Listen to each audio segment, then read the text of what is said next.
Hello students, स्वागत है आपका आज की क्लास में। बच्चों, आज हम स्टार्ट कर रहे हैं हमारे केमिस्ट्री का सेकंड चैप्टर। यानी हम आज एक नया चैप्टर स्टार्ट करने वाले हैं जो आपकी केमिस्ट्री का सेकंड चैप्टर बनता है। तो देखिए, जिसका नाम है अम्ल, अक्षारक एवं लवण। तो ये क्या होते हैं, आज हम इसके बारे में शुरू करते हैं। तो सबसे पहले बात आती है कि अम्ल, अक्षारक एवं लवण के बारे में। सबसे पहले हम जानते हैं अम्ल क्या होते हैं और अक्षारक क्या होते हैं। देखिए, अब तक हमने काफ़ी चीज़ें जो है हमारी जनरल लाइफ में हम काफ़ी चीज़ें देखते हैं। जैसे हम कोई भी चीज़ को खाते हैं, हमें कोई चीज़ जो है वो ज़्यादा मीठी लगती है, कोई चीज़ ज़्यादा कड़वी लगती है, कोई चीज़ ज़्यादा खट्टी लगती है। तो इनके जो टेस्ट हैं, यानी कि जो स्वाद के आधार पर क्या हम बता पाते हैं कि कौन अम्ल है, कौन अक्षार है और ये है क्या। पहले तो इनके बारे में जानते हैं। हम जनरल लाइफ में जितनी भी चीज़ें खाते हैं या जितनी भी चीज़ें हम किसी भी, मान लीजिए लिक्विड के तौर पर अगर हम पीते हैं, तो उनमें अम्ल हैं या अक्षार हैं, ये हम देखते हैं। ठीक है, तो पहली हेडिंग डालिए कि अम्ल क्या होते हैं।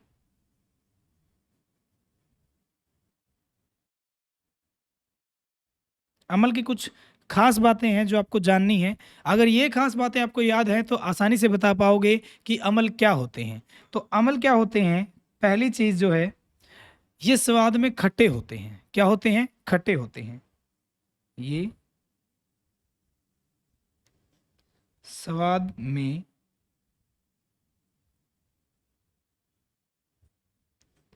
खट्टे होते हैं, पहली चीज़। दूसरी चीज़ देखते हैं क्या है।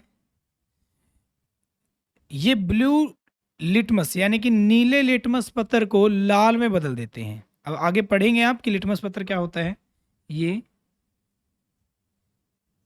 नीले लिटमस पत्थर को लाल में बदल देते हैं। तीसरी चीज, जब इनको जल में घोला जाता है तो जल के विलयन में, यानी जलीय विलयन, जलीय विलयन में H पॉजिटिव आयन देते हैं। क्या देते हैं? H पॉजिटिव आयन देते हैं। बस ये तीन चीजें थी, अमल खत्म हुआ। अमल के बारे में हमने क्या बताया कि पहली चीज तो ये खट्टे होते हैं, यानी स्वाद में ये क्या होंगे? खट्टे होंगे। दूसरी चीज, ये क्या करते हैं, ये नीले लिटमस पत्र को लाल में बदल देते हैं, ब्लू को रेड में बदलना। अब लिटमस पत्र क्या है, इसके बारे में देखते हैं। देखिए, लिटमस पत्र एक सूचक होता है, यानी हम जो है डायरेक्टली किसी चीज़ को नहीं बता सकते। मतलब डायरेक्टली हम किसी चीज़ को ऐसे नहीं है कि टेस्ट करके बता सकें, छू कर बता सकें कि वो अम्ल है या वो अक्षार है। ठीक है, तो उसको हम जानने के लिए, क्योंकि केमिस्ट्री जो है, जो रसायन विज्ञान है, उसमें जो ये केमिकल्स होते हैं, जितने भी हम चीज़ें लेते हैं, वो बहुत हमारे शरीर के लिए हानिकारक सिद्ध हो सकती हैं। क्योंकि उनको डायरेक्टली हम अपने शरीर के संपर्क में लेकर नहीं आ सकते, वो हमें नुकसान पहुंचा सकती हैं। तो इसी प्रकार जैसे हम स्वाद में खट्टे की बात करते हैं ना, तो ये लेते हैं हम जो हमारे जनरल लाइफ में है। जैसे नींबू है, नींबू स्वाद में खट्टा होता है। क्यों? क्योंकि वह एक अम्ल, यानी उसमें जो रस भरा होता है वो अम्ल होता है। क्या होता है? अम्ल के रूप में होता है। उसी प्रकार अगर हम कोई और, मान लीजिए, ठीक है, कोई संतरे वगैरह की बात करते हैं हम, कोई जो फल ले लिया संतरा, तो उसमें भी वही नींबू के गुण होते हैं, वो खट्टा होगा तो उसमें भी अम्ल होगा। तो यानी इन चीज़ों में, इनको तो हम टेस्ट कर कर बता सकते हैं क्योंकि ये फल हैं। ठीक है, इनको तो बताया जा सकता है। लेकिन जो हम केमिस्ट्री में, जो लैब में, जो हमारी लैब होती है ना, उसमें जैसे कोई भी चीज़ रखी है, तो उसको कैसे बता पाते हैं कि वो अम्ल है या अक्षार है। तो उसके लिए हमें कुछ और ऐसे चीज़ें लेनी पड़ती हैं जिनसे हम उनको आसानी से पता लगा सकें। तो एक लिटमस पत्र होता है जो हमें पेड़ पौधों से मिलता है। ऐसा ऐसा एक लिटमस पत्र होता है। मान लीजिए यहाँ तक ये जो आपको सॉल्यूशन दिया गया है, ये जो आपको सॉल्यूशन दिया गया है यहाँ तक, इसके नीचे आपने नींबू का रस डाल रखा है। क्या डाल रखा है? नींबू का रस। यानी क्या हो गया? नींबू का रस खट्टा होता है।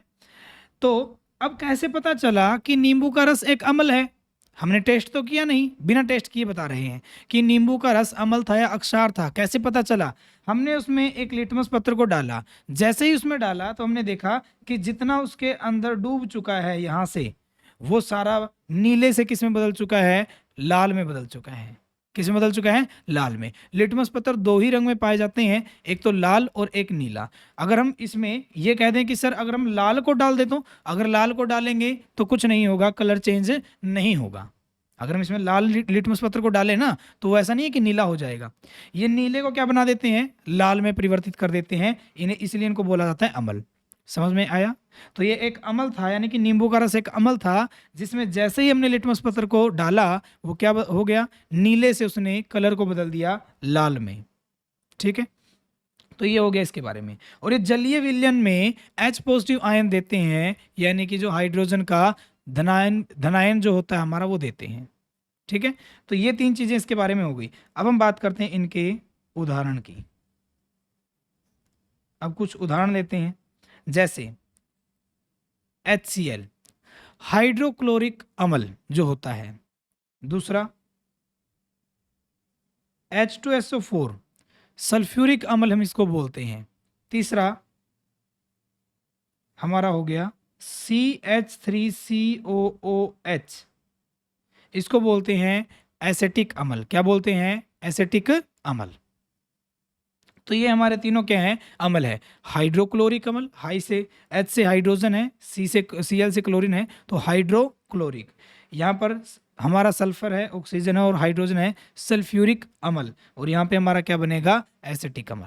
तो ये तीनों अम्ल के उदाहरण हैं। ये जो दोनों हैं ये बहुत ज़्यादा स्ट्रॉन्ग अम्ल होते हैं हमारे, बहुत ज़्यादा स्ट्रॉन्ग एसिड होते हैं। ये जो है ये वीक होता है, ये थोड़ा सा कम प्रभाव डालता है।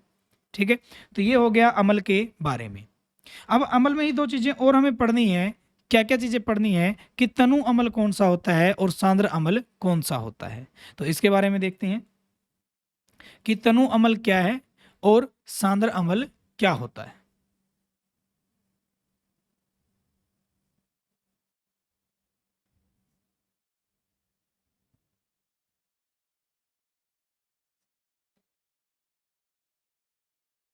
देखिए, सांद्र अम्ल क्या होंगे?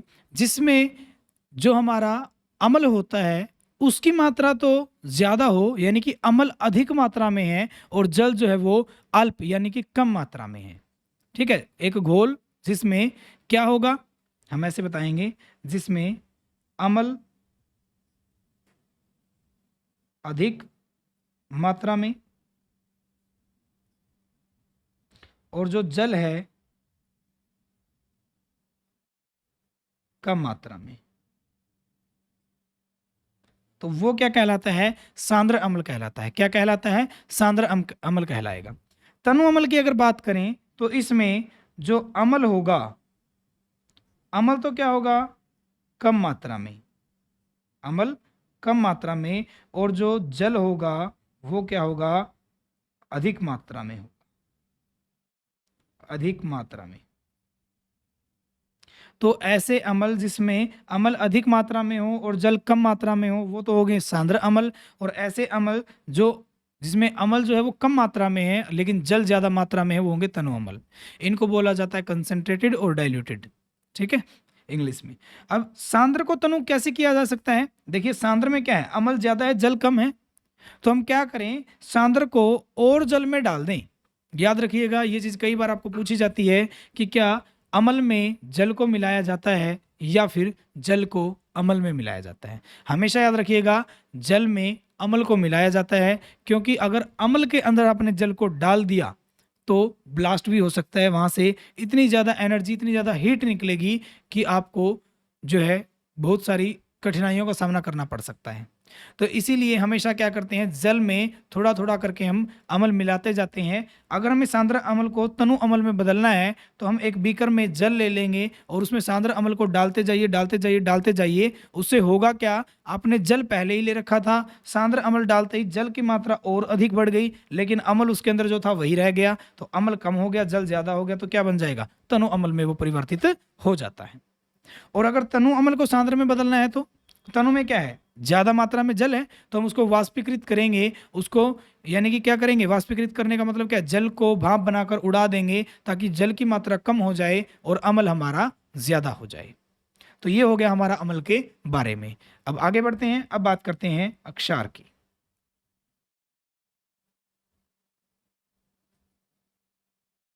अब क्षारक क्या होते हैं ये देखते हैं। तो क्षारक में हम कुछ ऐसे बताते हैं, वही दो तीन चीजें। पहली चीज, ये ये स्वाद में कड़वे होते हैं। क्या होते हैं, कड़वे होते हैं, इनका स्वाद कड़वा होता है। दूसरी चीज, ये देखिए उसने क्या किया था, उसने नीले लिटमस पत्र को लाल में बदल दिया था, ये उल्टा करेगा। ये लाल लिटमस पत्थर को, लाल लिटमस पत्र को नीले में बदल देते हैं, नीले में बदल देते हैं।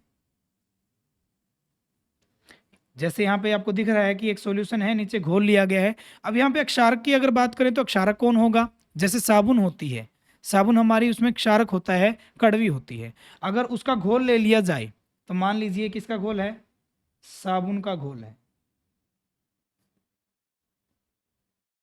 किसका घोल है, साबुन का घोल है हमारे पास। तो साबुन के घोल में जैसे ही हमने इस लिटमस पत्थर को डाला, जो क्या था पहले तो लाल था, लेकिन जैसे इसमें यहां तक डाला, ये क्या हो गया, नीले में परिवर्तित हो गया, लाल से ये नीले में बदल जाता है। तो उसको बोलते हैं कि ये अंदर वाला जो सॉल्यूशन था, साबुन का जो घोल था, वो अम्ल था या क्षारक था, वो अक्षारक था। ठीक है, तो ये हो गया लाल लिटमस पत्थर को नीले में बदल देता है, इसके बारे में। तीसरा, ये जलीय विलयन में, ये जलीय विलयन में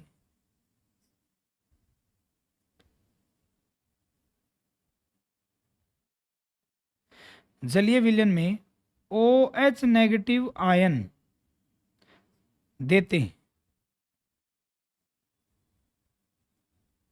देखिए वहां पर क्या दिया गया, कौन सा आयन दिया गया, H प्लस का, H पॉजिटिव आयन दिया गया, और यहां पर क्या दिया गया आपको, OH नेगेटिव आयन दिया गया। OH नेगेटिव आयन का मतलब क्या है, हाइड्रोक्साइड ऋणायन। क्या होगा, हाइड्रोक्साइड ऋणायन जो आपको दिया गया, किसमें, अक्षारक में। यानी कि जो अक्षारक होते हैं, यदि उनको जल में घोल दिया जाएगा तो वो क्या करेंगे, OH नेगेटिव आयन को देते हैं, OH नेगेटिव आयन प्रोड्यूस करते हैं। ठीक है, इसके बाद हम बात करते हैं इनके उदाहरण की। अब उदाहरण तो हमें केमिकली ही लेने पड़ेंगे, रासायनिक विज्ञान के तौर पे। जैसे क्या हो गई, NaOH, सोडियम हाइड्रो ऑक्साइड। क्या हो गए, सोडियम हाइड्रो ऑक्साइड। कभी भी अगर OH किसी भी आपको चीज के पीछे लगा मिले तो उसके नाम के पीछे लग जाता है ऑक्साइड, हाइड्रोक्साइड। क्या लग जाता है, हाइड्रोक्साइड। तो ये सोडियम हाइड्रोक्साइड। उसी तरह अगर KOH की बात करूं तो ये क्या बन जाएगा, पोटेशियम हाइड्रोक्साइड। क्या बन जाएगा, पोटेशियम हाइड्रोक्साइड। तो ये हो गए इनके बारे में। ठीक है, अब हम बात करते हैं, इत्यादि हम लिख सकते हैं, बहुत सारे हो सकते हैं ऐसे। तो ये हो गया हमारा क्षारक के बारे में। अब बात करते हैं कि जो लिटमस पत्थर है, क्या सिर्फ यही बताते हैं कि जो अम्ल है वो कौन है और जो क्षारक है वो कौन है? क्या इनके अलावा भी कोई ऐसी और चीजें हैं जो हमें बता दे आसानी से कि अम्ल और अक्षारक के बारे में? क्योंकि जरूरी तो नहीं है कि किसी भी अम्ल और अक्षारक को जो है आइडेंटिफाई यानी कि पता करने के लिए हर एक के पास लिटमस पत्र ही हो। तो हम यहाँ पे देखते हैं सूचक क्या होते हैं, क्या आता है अब, सूचक क्या होते हैं, जिनको इंग्लिश में बोला जाता है इंडिकेटर्स। क्या बोला जाता है, इंडिकेटर्स। अब सूचक क्या है, सूचक ऐसे पदार्थ हैं जो क्या करेंगे, जो अम्ल और अक्षार के संपर्क में आने पर या तो अपना रंग बदल लेते हैं, कलर, या अपनी गंध को बदल लेते हैं, यानी कि अपनी जो गंध है या तो उसको बदलकर या अपने रंग को बदलकर वो अम्ल एवं अक्षार होने का पता करते हैं। ठीक है, तो हम क्या बताएंगे, ऐसे पदार्थ जो अम्ल एवं क्षारक के संपर्क में आने पर आने पर संपर्क में आने पर क्या करते हैं, अपनी गंध व रंग को परिवर्तित करके अम्ल एवं अक्षारक को सुनिश्चित करते हैं या पता करते हैं, सूचक कहलाते हैं। क्या कहलाते हैं? सूचक कहलाते हैं। यानी ऐसे पदार्थ जो अम्ल या अक्षारक के संपर्क में जैसे ही आएंगे तो वो क्या करेंगे, या तो अपना कलर बदल लेंगे, रंग, या अपना क्या करेंगे, गंध को बदल लेंगे। इन दो चीजों के द्वारा ही वो क्या करेंगे, बदल कर उनके अम्ल एवं अक्षार होने का पता कर देंगे कि ये अम्ल है या क्षारक है। उन्हें बोला जाता है सूचक। क्या बोला जाता है? सूचक, यानी इंडिकेटर्स। अब सूचक होते कितने प्रकार के हैं? सूचक 3 प्रकार के होते हैं। पहला, जिन्हें हम बोलते हैं प्राकृतिक सूचक। क्या बोलते हैं? प्राकृतिक सूचक। दूसरा, कृत्रिम सूचक। क्या होते हैं? कृत्रिम सूचक। और तीसरा, गंधीय सूचक। क्या होते हैं? गंधीय सूचक।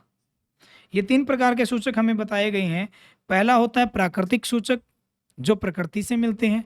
दूसरा होता है कृत्रिम सूचक, जो रसायन क्रियाओं द्वारा बनाए जाते हैं। और तीसरा होता है गंधीय सूचक, जो गंध के द्वारा हमें बताते हैं कि वो जो है हमारा अम्ल है या क्षारक है।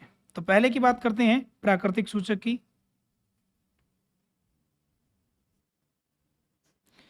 प्राकृतिक सूचक के बारे में देखते हैं क्या होते हैं। हम ऐसे बताते हैं प्राकृतिक सूचक के बारे में कि ऐसे सूचक जो प्रकृति से प्राप्त होते हैं, जो प्रकृति से प्राप्त होते हैं, क्या कहलाते हैं? प्राकृतिक सूचक कहलाते हैं। अब प्राकृतिक सूचक आपके 2 तरह के बताए गए हैं यहाँ पर। पहला तो क्या है, एक तो होता है लिटमस पत्थर, जो हमें पेड़ पौधों से मिलता है। ठीक है, पेड़ पौधों की जो छाल वगैरह है उनसे मिलता है। दूसरा हमारा होता है हल्दी। हल्दी भी हमारा एक प्राकृतिक सूचक है, जो किसके बारे में बताते हैं? अम्ल और अक्षारक के बारे में बताते हैं। अब जो लिटमस पत्थर है वो कैसे बताता है, और जो हल्दी है वो कैसे बताती है, ये देखते हैं। लिटमस पत्थर 2 तरह के होते हैं, हमें पता है, लाल और नीले। जब लिटमस पत्थर हमारा अम्ल के संपर्क में आता है, कोई एक लिटमस पत्थर, तो ऐसा लिटमस पत्थर जो अम्ल के संपर्क में आए, अगर वो नीला है, कैसा है हम यहां से बताएंगे।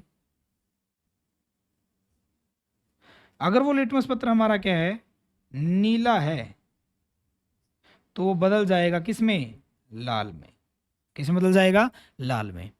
अगर वो लाल है तो नीले में नहीं बदलेगा, वो लाल का लाल ही रहेगा। अम्ल में एक ही कार्य होगा, सिर्फ नीला लिटमस पत्थर जो है वो लाल में बदलता है।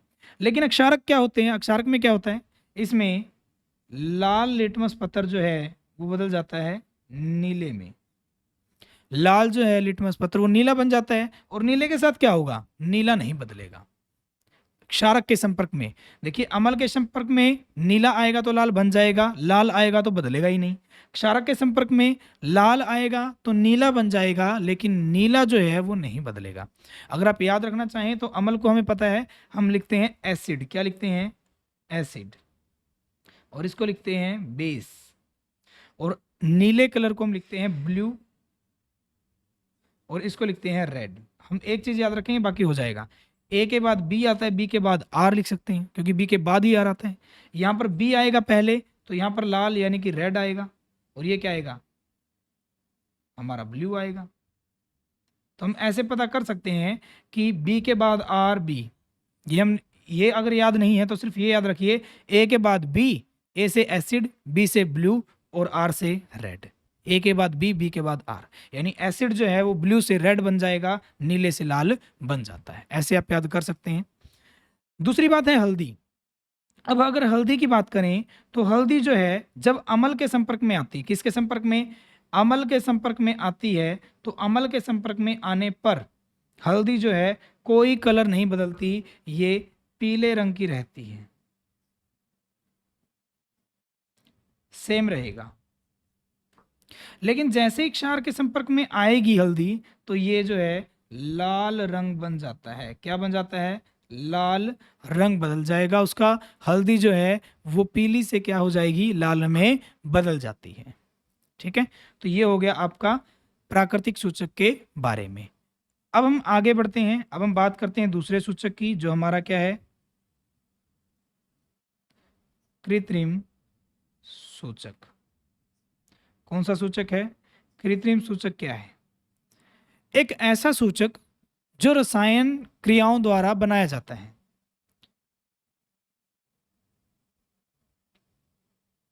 ए से सूचक जो रसायन द्वारा बनाए जाएं, रसायनों द्वारा बनाए जाते हैं, कृत्रिम सूचक कहलाते हैं। अब जैसे इनका एग्जाम्पल ले लेते हैं। एग्जाम्पल है हमारा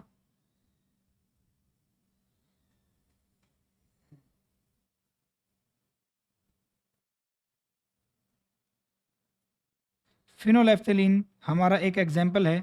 ये जो कृत्रिम सूचक है ये क्या करता है, ध्यान दीजिएगा।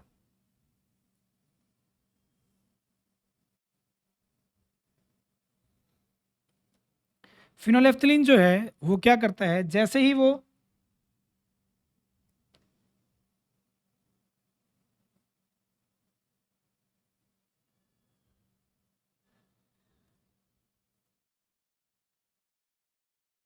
अक्षार के संपर्क में आएगा, फिनोलेफ्थेलिन क्या करेगा, क्षार के संपर्क में जैसे ही आएगा तो वो क्या कर लेता है, वो आपका जो है पिंक कलर बना लेता है, यानी कि उसका जो रंग है, फिनोलेफ्थेलिन का जो रंग है वो अक्षार के संपर्क में आते ही क्या हो जाता है, वो ऐसे आपका पिंक कलर बनाना शुरू कर देता है, यानी गुलाबी रंग जो है उसका बन जाता है, उस घोल का रंग जो है गुलाबी हो जाएगा। और अगर फिनोलेफ्थेलिन अम्ल के संपर्क में आता है तो कोई रंग नहीं होता, वो कलरलेस, जैसे जल होता है बिना रंग के वैसे रह जाता है। यानी जब फिनोलेफ्थेलिन हमारा अम्ल के संपर्क में आएगा तो कोई रंग नहीं होगा, लेकिन जब वो क्षार के संपर्क में जाएगा तो वो गुलाबी कलर का हो जाता है। ठीक है, तो ये हो गया फिनोलेफ्थेलिन के बारे में। उसके बाद हम बात करते हैं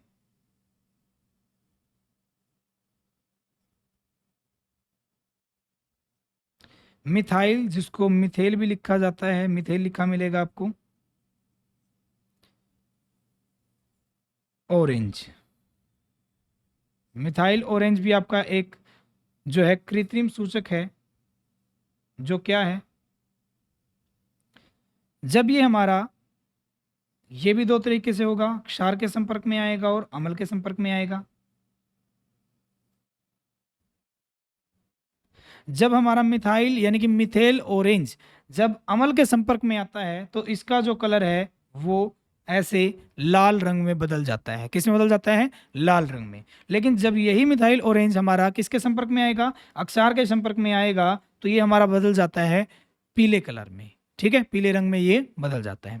तो ये हमारे हो गए दो कृत्रिम सूचकों के बारे में, एक तो था फिनोलेफ्थेलिन और दूसरा था हमारा मिथाइल ऑरेंज। फिनोलेफ्थेलिन में अक्षार के संपर्क में आएगा तो वो गुलाबी रंग बना लेगा, लेकिन जब अम्ल के संपर्क में आएगा तो कोई रंग नहीं बनाएगा। दूसरा हम बात करते हैं अगर मिथाइल ऑरेंज की, तो ये जब क्षार के संपर्क में आएगा तो पीला रंग बना लेगा, और अगर ये अम्ल के संपर्क में आता है तो लाल रंग बना लेता है। ठीक है, ये हो गया कृत्रिम सूचकों के बारे में। अब हमारा लास्ट आता है थर्ड,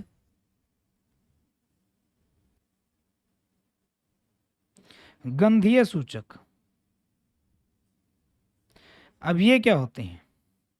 ऐसे सूचक जो अपनी गंध को परिवर्तित करके अम्ल एवं अक्षार होने को सुनिश्चित करते हैं। ऐसे हम ऐसे लिखेंगे, ऐसे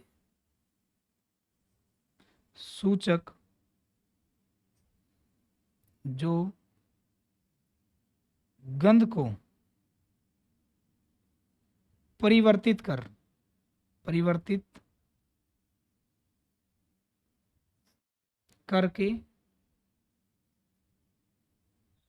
अम्ल एवं अक्षार को सुनिश्चित करते हैं।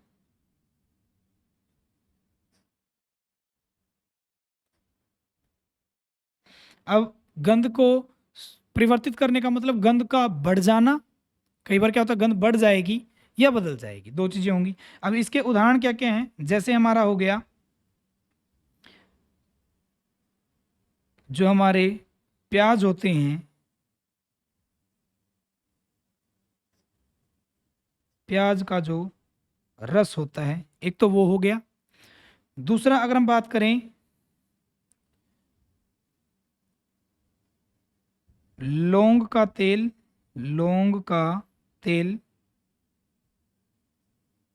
और तीसरा अगर हम बात करें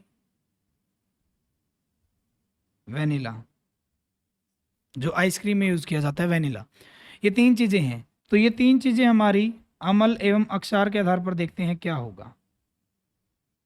ठीक है, तो जब हम प्याज के रस को देखते हैं, जब वो अम्ल के संपर्क में जैसे ही आता है, वो बिल्कुल ही तेज जो है गंध को कर देता है। उसकी गंध क्या हो जाती है? तेज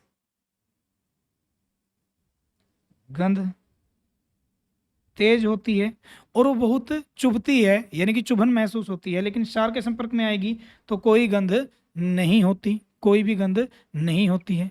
ठीक है, अगर हम बात करेंगे कि लौंग के तेल की, तो लौंग का तेल अगर जब अम्ल के संपर्क में आता है तो वो उसकी जो गंध है वो समान रहती है, यानी कि जैसी है वैसी ही रहेगी। लेकिन जैसे ही क्षार के संपर्क में आएगा वो गंध नहीं रहेगी, यानी कि कोई गंध नहीं होती। जब वेनिला की बात करते हैं तो जब अम्ल के संपर्क में आता है वेनिला, तब इसकी गंध समान रहती है, यानी जो वेनिला जैसा है वैसी ही गंध देगा। लेकिन जैसे भी क्षार के संपर्क में आएगा वेनिला, उसकी भी गंध जो है वो नहीं रहेगी, वो कोई गंध नहीं देता है। तो ये हो गया सूचकों के बारे में। तो आज हमने क्या क्या पढ़ लिया शाबाश, वो देख लेते हैं। हमने सबसे पहले पढ़ा कि अम्ल क्या होते हैं, फिर हमने पढ़ा क्षारक क्या होते हैं, और फिर उसके बाद हमने पढ़ा कि अम्ल एवं अक्षार में किस प्रकार से हम जो है पता कर सकते हैं कि अम्ल कौन से हैं और क्षार कौन से हैं, और कितने तरीकों से कर सकते हैं। तो हमने देखा सूचक जो होते हैं वो बताते हैं अम्ल और क्षार के बारे में। सूचक तीन प्रकार के होते हैं, प्राकृतिक सूचक, कृत्रिम सूचक, और तीसरा हमारा है गंधीय सूचक। इन तीनों के द्वारा ही हम उनके रंग को बदलकर या गंध को बदलकर ही हम क्या कर सकते हैं, उन अम्लों एवं अक्षारकों के बारे में हम पता कर सकते हैं। ठीक है, तो आज के लेक्चर में बच्चों इतना ही। जो इनकी रासायनिक गुणधर्म वाला जो टॉपिक बनेगा या जो आगे आने वाले टॉपिक है वो करेंगे हम अगले लेक्चर में। आज के लिए इतना ही, धन्यवाद।